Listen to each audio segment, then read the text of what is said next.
Somos aquí en Ámsterdam en este momento con un huésped muy agradecido, es el profesor Juan Pablo Bubello de la Universidad de Buenos Aires. Juan Pablo Bubello tiene un doctorado en Historia de la Universidad de Buenos Aires, es profesor e investigador en la Universidad misma de Buenos Aires e imparte continuamente desde 2007 el seminario Historia del Esoterismo Occidental en los siglos XV y XVIII. También es director del Centro de Estudios sobre el Esoterismo Occidental, UNASUR, y es también fundador de este centro. En los últimos 20 años ha publicado 2 libros y muchos artículos sobre la historia del esoterismo occidental, centrándose en los casos del mundo ibérico y latinoamericano. Y ha impartido conferencias y seminarios como profesor invitado en la École Pratique des Hautes Études en Francia, la Universidad Nacional Autónoma de México, la Universidad Federal de Minas Gerais en Brasil y la Universidad de Costa Rica, entre otros. Muy bien, y empezamos. Voy a poner ahora la primera pregunta al profesor Bubello. Profesor Bubello, ¿cómo se conecta su investigación con el Centro Vossius, que la convidó hoy para tener su conferencia? Bueno, estamos íntimamente relacionados en la medida en que yo considero que la Universidad de Ámsterdam tiene a los principales investigadores en nuestro campo y su producción desde Buenos Aires nosotros a través de internet podemos acceder, y para mí es un gran honor estar aquí y tengo un gran agradecimiento por la invitación. Muchas gracias. Muy bien, y quería preguntarle también, ¿qué es la origen de su interés en el tema de la conferencia de hoy, que se intitula Alquimia, Política y Poder en la España de Felipe II, Persecuciones y Resistencias? Bueno, empecé a investigar este tema hace cerca de 10 años, en realidad un poco antes, cuando yo estaba trabajando en mi investigación de doctorado, la relación entre el esoterismo en Argentina y sus raíces en Europa moderna y contemporánea, y en el interín se publica el Dictionary of Gnosis and Western Esotericism, y cuando lo leí me quedé maravillado de la cantidad de datos que había, eran los principales referentes que yo leía desde Buenos Aires.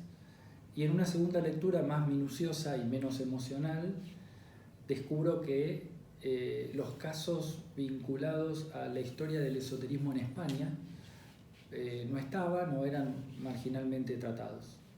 Entonces, cuando terminé la investigación de doctorado, quise concentrarme, dejando un poco de lado los casos para Latinoamérica, en la historia del esoterismo español, específicamente la historia del esoterismo en la España del siglo XVI, es decir, en la época de Carlos V y de Felipe II. Es decir, me trae a este tema de investigación descubrir un vacío historiográfico. O sea, ni en el dictionary ni en la producción de los últimos 20 años uno encuentra investigaciones sobre la historia del esoterismo en España, y por eso estoy investigando estos temas. Y nos parece muy importante a nosotros también. Una otra pregunta, profesor Bubello. La calificación occidental del esoterismo ha sido objeto de un intenso debate últimamente, y algunos argumentan a favor de abandonar por completo la calificación y ya no definen el esoterismo como occidental.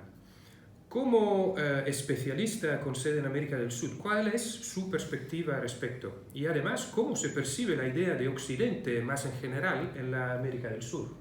Bueno, es una muy buena pregunta y muy difícil de responder. He venido leyendo los aportes que están haciendo en los últimos años Guter Hanegraaff, Egil Aspren, Kenneth Granholm, Marco Pasi, sobre estos temas.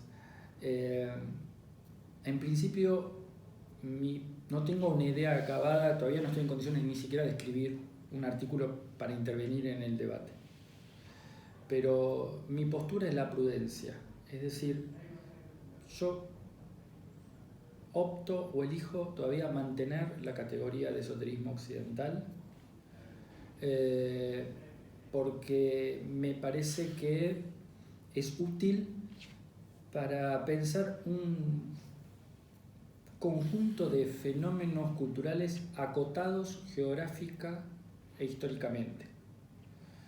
Y por supuesto que esto es una construcción académica, una construcción intelectual, y nos sirve para determinado límite del campo. Entiendo que haya colegas que quieran pensar otros fenómenos, pero en ese caso me parece que hay que debatir mucho la teoría, y yo soy de pensar que para el caso, por ejemplo, latinoamericano, la categoría de esoterismo occidental es pertinente desde el punto de vista histórico. Sé que Gil Aspren, por ejemplo, propone una visión alternativa tipológica, pero me pregunto, y por eso simplemente devuelvo la pregunta con otra pregunta, ¿podemos hablar de un esoterismo entre los pueblos originarios de América? Yo creo que no. La categoría no es útil para este caso, en mi modo de ver. Porque si uno utiliza categorías que están pensadas para nuestra tradición, entre los pueblos originarios que, como sabemos, en América estaban aislados de Europa, absolutamente aislados, hasta el siglo XVI. Por supuesto, los pueblos nórdicos cruzaron en el siglo XI, pero no conquistaron el continente, quiero decir, como hicieron los españoles. Entonces, hay un problema ahí, hay un peligro, que es el de, llamémosle, colonialismo intelectual. Es decir, utilizar categorías pensadas para nuestra tradición occidental sobre un otro totalmente diferente. Y ese es un riesgo.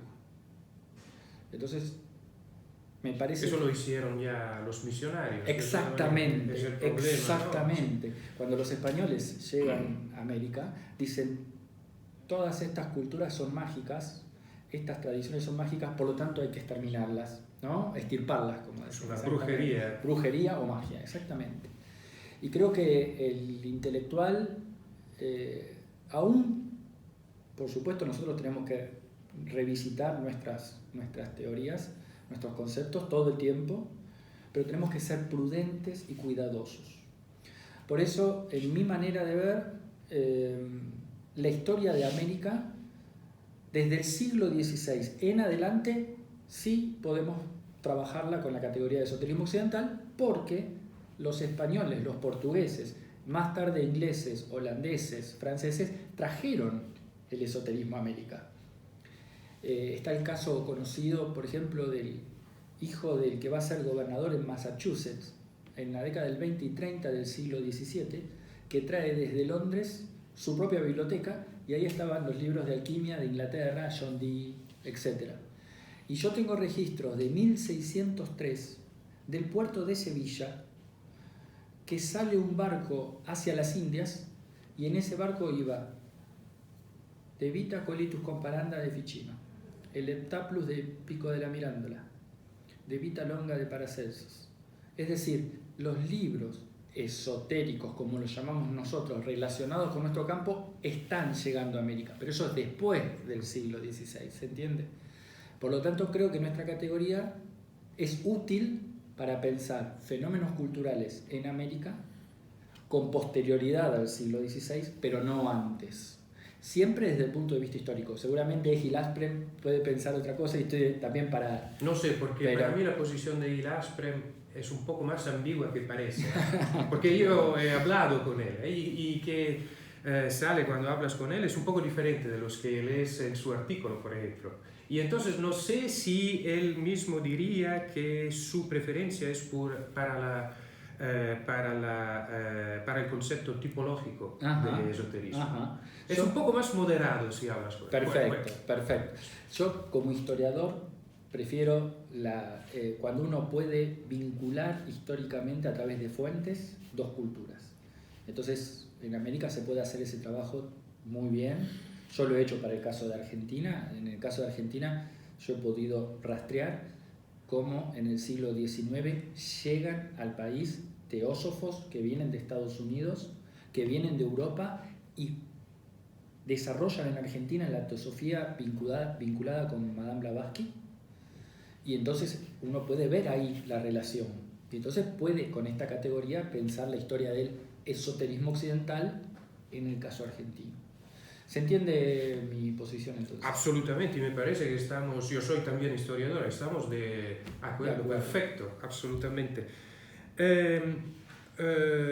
Como director del Centro de Estudios sobre el Esoterismo Occidental de la Unión de Naciones Suramericanas, ¿puede contarnos un poco sobre la historia y la situación actual de esta red de investigadores y cómo el estudio del esoterismo occidental se está consolidando en América del Sur y Central?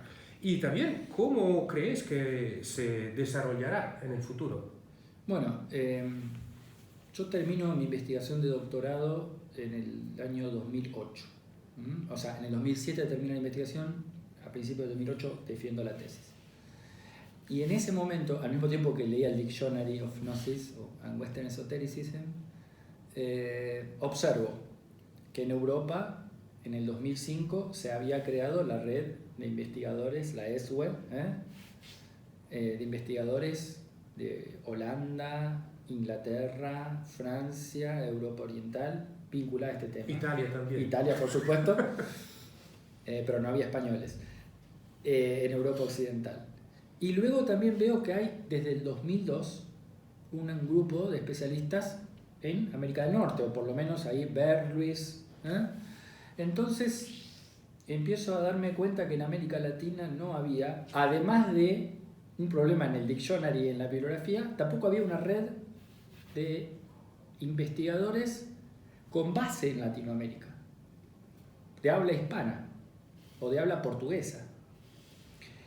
Y entonces empecé a tratar de ver de qué manera podía contactar a algunos investigadores de Latinoamérica y sobre todo jóvenes investigadores que estuvieran interesados en hacer doctorados sobre este tema. Y lentamente, muy lentamente, en el 2011 empezamos a organizar el centro de estudios a fines del 2011. Y luego empezamos a trabajar con tesistas para que lentamente empezaran a trabajar algunos temas vinculados al esoterismo en Latinoamérica. Y a medida que pudimos ir, nos vinculamos académicamente con los colegas de Europa, de Estados Unidos, sobre todo con los de Europa, y con la ESWE, por supuesto. Y entonces el paso siguiente fue tratar de difundir lo que estábamos haciendo con seminarios, con actividades en las diferentes universidades. Fue un trabajo muy despacio. Y el paso siguiente lo hemos podido dar en el 2016, cuando fundamos la revista Melancolía, porque ahí también teníamos Aries en Europa, esotérica en Estados Unidos, pero no salió más, pero estaba, digamos, y me parecía que el paso siguiente era la revista. Fundar una revista. Claro. Una revista abierta a que todos los colegas puedan escribir. Por supuesto pueden mandarnos los artículos, tanto los colegas de Europa como los de América del Norte, pero la idea también era trabajar el esoterismo en Latinoamérica. Por eso nosotros decimos que trabajamos el esoterismo en Latinoamérica y desde Latinoamérica, porque también pensamos que desde Latinoamérica podemos pensar la historia europea. Y en ese camino estamos. En estos casi 10 años ya se han defendido varias tesis de doctorado, varias tesis de maestría. Estamos tratando de coordinar ahora para octubre un congreso de esoterismo y orientalismo en la Universidad de Costa Rica. Ya la Call for Papers exactamente, en este momento está empezando a circular. Nosotros también. Le agradezco. Estamos con esto, que para mí este congreso va a ser muy importante porque sería como un lugar de convergencia. Costa Rica me gusta porque estamos con la posibilidad de que vengan colegas de Estados Unidos, los colegas de Europa y nosotros de América del Sur. En el medio. Exacto. Sí. Lo elegimos por eso, y Argentina queda lejos de todos lados, así que tenía que ser Costa Rica, y estamos trabajando justamente por este lado. Yo pienso que la situación actual es más sólida que la que teníamos hace 10 años. En este momento nosotros tenemos en el centro de estudios 14 miembros permanentes, 6 de ellos doctores, 8 magísteres y haciendo doctorado. Y después hay un conjunto de estudiantes que están como queriendo empezar. Y hay también académicos que tienen ya una posición permanente. Muchos tienen posiciones permanentes. Por ejemplo, en México hay posición permanente, en Colombia hay posición permanente, en Brasil hay posición permanente, yo en Argentina tengo posición permanente. Que eso es muy importante. Y el futuro yo lo veo muy prometedor, muy promisorio. Por supuesto que nosotros en Argentina o desde Argentina, inclusive desde Latinoamérica, tenemos problemas porque estamos muy lejos a nivel de distancias. Es muy difícil los costos en avión, los costos de alojamiento. Es muy difícil estar vinculados, que en parte a través de internet podemos intercambiar, pero siempre el contacto personal es mejor, y esa es una gran dificultad. La otra dificultad que tenemos en Latinoamérica es el recorte de presupuestos para la investigación científica a nivel universitario, que ese es un tema recurrente, difícil de responder, difícil de resolver. Por ejemplo, aquí en Europa ustedes toman un vuelo, en 1 hora están en otro país. Yo necesito 4 o 5 horas para estar en Brasil y 15 para estar en México. O sea, son distancias muy grandes, es más difícil todo. Pero aún así, nosotros seguimos trabajando con fuerza, y creemos que a medida que vayan pasando los años, esto se va a ir consolidando y vamos a hacer, así como está el grupo en Europa y el grupo en Norteamérica, nosotros en América Latina. Muy bien, tengo también una curiosidad sobre el trabajo del centro suramericano. ¿Hubo resistencias culturales o mismo en el medio académico contra el trabajo del centro? No explícitas. Yo empecé a trabajar estos temas sobre la historia del esoterismo en la década del 90. Y en ese momento era un tema... De manera solitaria, entonces. Muy solitaria, porque en general en Argentina se estudia historia de la religión o de las religiones, historia de la iglesia institucionalmente hablando, de las iglesias. Y este tema de la historia de la magia y de la astrología era heterodoxas. Exacto, heterodoxas o marginales. Inclusive había un prejuicio casi positivista, pero eso son tonterías. ¿A quién le importa? Supersticiones. ¿No? Claro, es un tema marginal, menor, supersticiones del pasado, exactamente. Y bueno, frente a eso, uno pudo demostrar que se puede hacer una tesis de doctorado. Yo tuve la suerte de tener un director, el doctor José Emilio Brucua, que me acompañó y que me orientó en Buenos Aires, y entonces con el apoyo de él pudimos hacer tesis de maestría y tesis de doctorado, y ahí empezó como a cambiar el clima lentamente.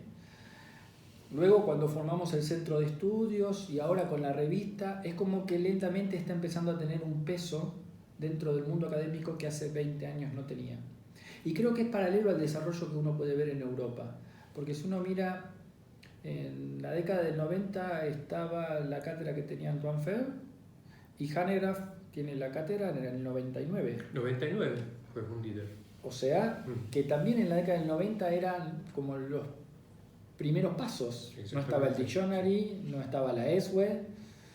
Es decir, estábamos en una situación de relativa igualdad, pero en Europa estaba toda la tradición bibliográfica de Francis Yates, la escuela Warburg, etc. Y entonces creo que en Europa, me parece a mí, había mejor recepción para este tipo de estudios, inclusive los historiadores de la ciencia que trabajan, para mi criterio, con algún... O sea, no estoy tan de acuerdo, pero este tema bueno, qué relación entre la astronomía y la astrología, o entre la química y la alquimia. Entonces creo que en Europa había más facilidad para desarrollar, para encontrar el espacio. En Latinoamérica estábamos en un problema. Pero esto hace 20 años. Yo creo que 20 años después el balance es más positivo y queremos seguir.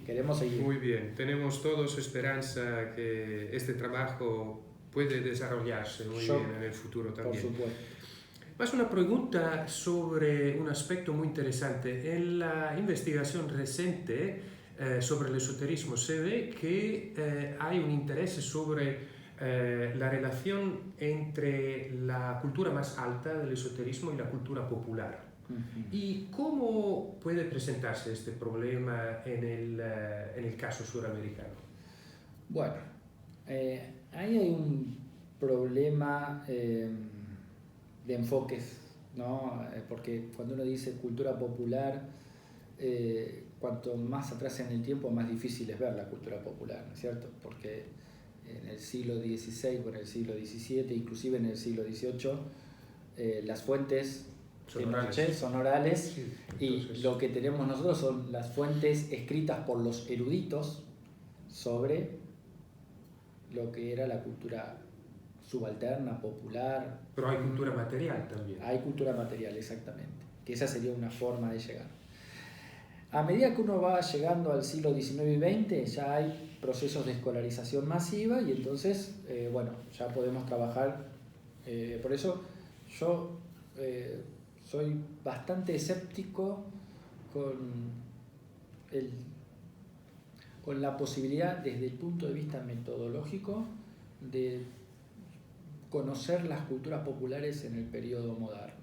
Porque hay un discurso hostil. Por supuesto que tenemos los métodos de Carlo Ginzburg, por ejemplo, de los indicios, pero cuidado, prudencia, porque está el riesgo de reproducir el discurso del poder. No es fácil de hacer investigación como Ginzburg. No, hay un Ginzburg. Por supuesto. Entonces, pero a medida que uno avanza hacia el siglo XIX y XX, sí es más viable. Yo pienso que ahí, en el tema del esoterismo y la cultura popular, a mí particularmente no es un tema que me cause interés. Yo prefiero trabajar con las fuentes de los eruditos o de los letrados, esos que hablan 3, 4 idiomas y citan libros de otros lados y polemizan. Pero sí entiendo que uno puede rastrear, y de hecho para la cultura popular existen algunos trabajos que describen las prácticas mágicas, que eran los trabajos que hacían los folcloristas a fines del siglo XIX y principios del siglo XX, muy descriptivos. En tal lugar de Argentina las piedras tienen una atribución mágica y que la cuelga en el cuello va a estar protegido de los daños o va a conseguir que un amor regrese. Esa es la primera, digamos, lectura, la de los folcloristas.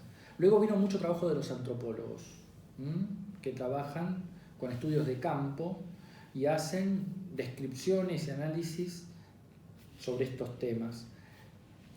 Yo me mantengo como a distancia, porque como historiador tengo quizás algunas diferencias con los antropólogos y por supuesto lo folclórico ha quedado en el pasado como método de abordaje. Pero creo que podría en el futuro, estoy pensando, buscar algún tesista que esté interesado en estas cuestiones de lo que podríamos llamar lo mágico en la cultura popular,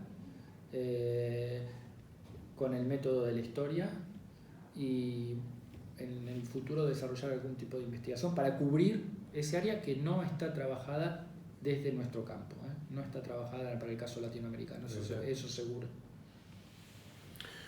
Muy bien, última cosa. El profesor Bubescio nos dio este libro, muy agradecido, y quería decirnos algo sobre este libro. ¿De qué se trata? ¿Qué es? Bueno, este libro es el primer libro que pudimos publicar en forma conjunta entre el Instituto de Investigaciones Filológicas de la Universidad Nacional Autónoma de México y la Facultad de Filosofía y Letras de la Universidad de Buenos Aires. Es una coedición. El título es Estudios sobre la historia del esoterismo occidental en América Latina. Enfoques, aportes, problemas y debates. Muy interesante. Lo que buscamos es que nuestros investigadores pudieran volcar lo que estaban investigando en ese momento. Este es un libro que salió en el 2018 en Argentina y en el 2019 en México. Y se reseñan casos de historia del esoterismo en Colombia, en Brasil, en Argentina, tanto para el siglo XVIII-XIX como para el siglo XX. Además hay algunos textos que trabajan estudios de caso, otros que son más analíticos, más extensos, otros que plantean problemas puntuales. Es decir, creemos que es el primer libro, ojalá no sea el último, pero que permite, digamos, desde Latinoamérica empezar a proponer a los colegas de Europa, de Norteamérica, que también la historia del esoterismo en Latinoamérica es un objeto de estudio y que se puede trabajar, ¿no? Agradecemos mucho al profesor Bubescio y agradecemos también Rejected Religion, quien cooperó para la preparación de esta entrevista. Muchas gracias. Muchas gracias a ti, Marco. Hasta la próxima vez. Hasta la próxima.